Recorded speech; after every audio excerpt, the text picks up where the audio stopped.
fresh off from our review ng Galaxy M23 5G.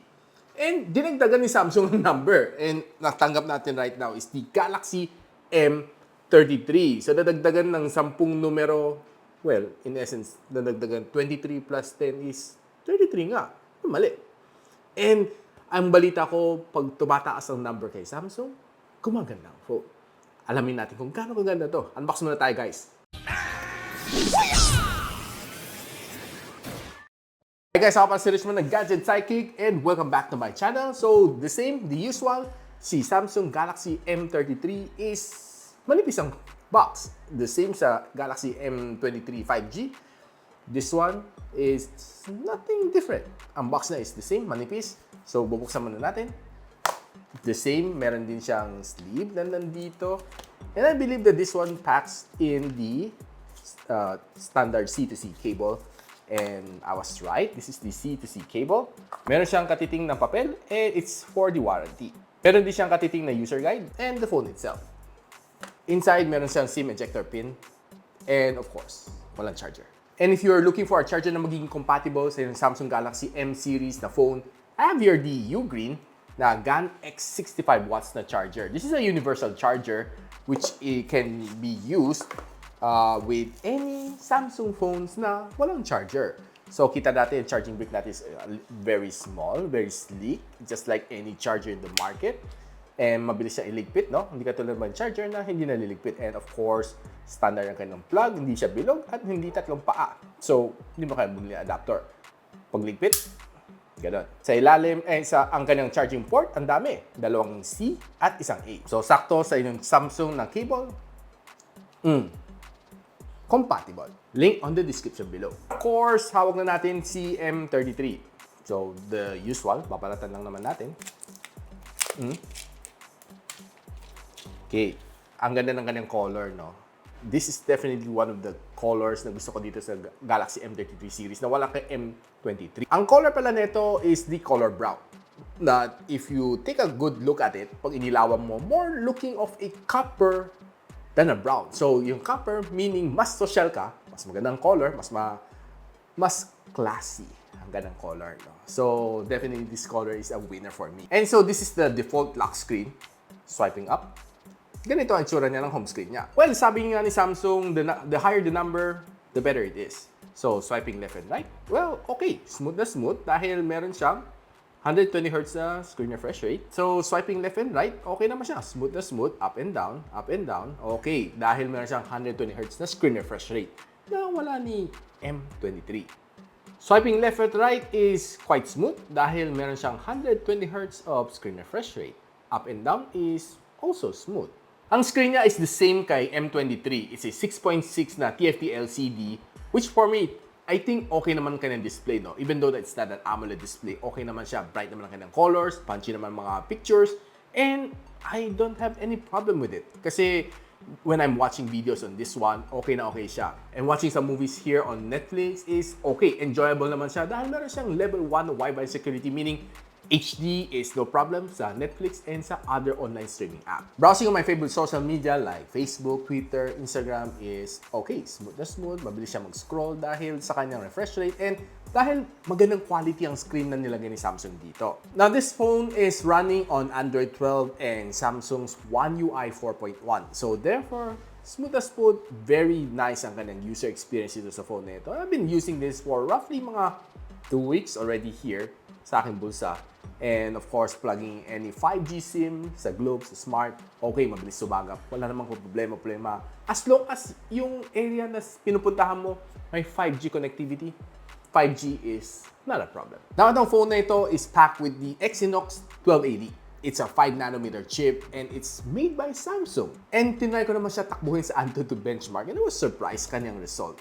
Normally, mga phone at this price range, siya nga pala ang phone nito is priced at 16,690 sa Samsung official store, sa Lazada, sa Shopee. Link on the description below. I guess gusto nyo malaman ng score. I was also blown away with this score. 414,000 points sa AnTuTu benchmark.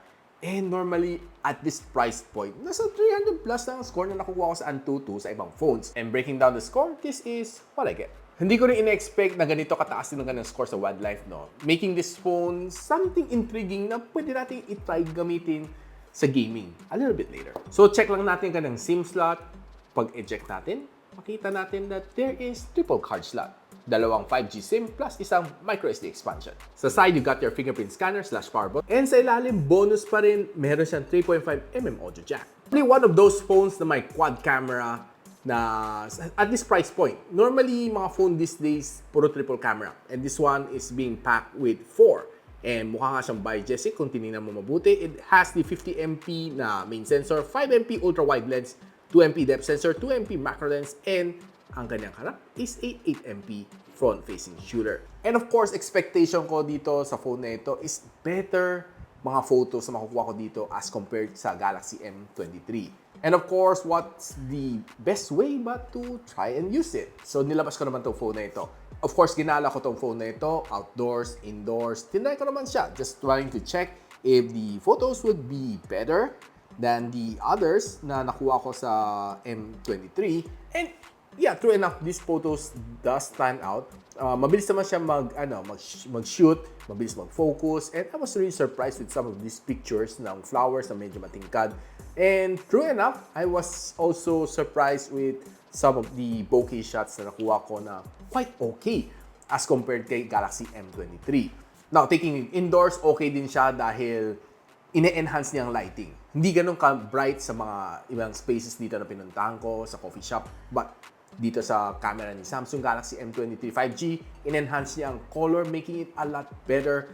Mas dramatic ang mga colors na nakuha ko dito sa phone na ito. Taking some pictures sa front-facing camera, well, okay naman ang outdoors, wala akong naging problem. But going indoors, okay din. But sometimes there are some photos na dumidilim and hindi na-enhance ang kanyang camera. But there are some photos din naman na okay dahil okay ang kanyang lightings. So, indoors, nakakuha rin siya ng magandang shots. And taking a quick look sa kanyang video, ang front camera is in the best that I've seen. Probably not even there, somewhere in the average.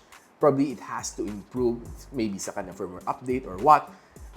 I'm not satisfied with kanyang front-facing camera dahil medyo blurry ang kanyang jittery and blurry. Then sa rear camera, taking some videos, okay naman siya. I was satisfied with the medyo shaky siya dahil wala siyang EIS. So you might want to buy yourself a gimbal for this. So taking a quick look sa gaming dito sa phone na ito, I was also surprised na it was able to give me that good gaming experience. Given na yung screen is good and yung sound is quite okay, average lang yung kanyang single firing na loudspeaker. But of course, if you have the luxury of having a headphones and of course headset or TWS, I suggest na gamitin yun para better immersive ang kanyang experience dito sa gaming. Now, playing some games that I love, Call of Duty Mobile, Asphalt 9, okay, I was able to breeze through these two games. Okay naman siya, I was able to put it to medium settings, so not to overheat this phone.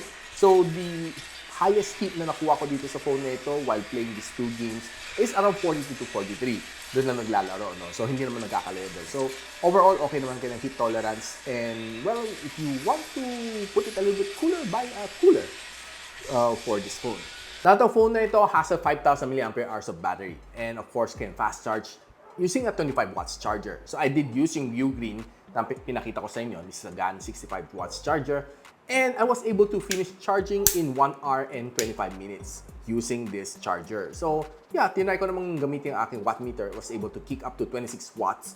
And of course, ang kanyang screen on time, I can say na average lang. Nothing really wow to say. 12 hours ang kanyang screen on time. And using it for one whole day, okay. At the end of the day, roughly may mga 30% pa ng battery on normal usage. Now guys, what can I say about this phone, this Samsung Galaxy M33 5G? I can say that it's better than the M23, that's for sure. And the color is nice. I love the feel, the grip dito sa aking kamay. And definitely ang kanyang screen is definitely the same sa Galaxy M23 5G. But the processor and the camera experience is a lot better compared to sa M23. And of course, yung smoothness nitong kanyang phone is probably a little bit better than M23.